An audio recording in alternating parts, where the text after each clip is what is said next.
ตำบลเข้มแข็งนั้นคือกกแดงเราเป็นที่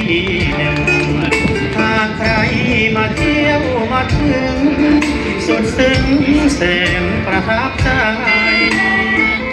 อยู่อย่างพอเพียงเดินตามรอยพ่อสอนไว้แดนดินเขียนดินภูไทยพี่น้องรักใครและสามัคคีผู้นำชุมชนทั่วทั้งตำบลล้วนเอาใจใส่เด็กมาชมงานมากมายหลักฐานมีไว้แต่สิ่งดีปลูกมอนเลี้ยงไหมขอผ้ายางพาราก็มีเศรษฐกิจพอเพียงเรานี้พร้อมทั้งมีแหล่งศูนย์เรียนรู้บ้านนี้มีรักพวกเราปลูกผักกินเองปลอดสารแบ่งปันกันเอง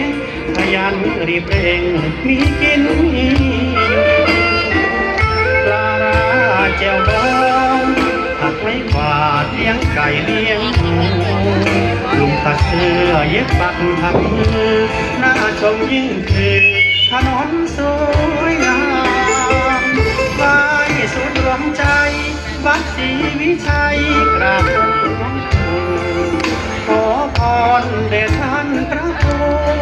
ศรีวิชัยขึ้นบารมีพออยู่พอกินสุขใจและกายภาพรวมวันนี้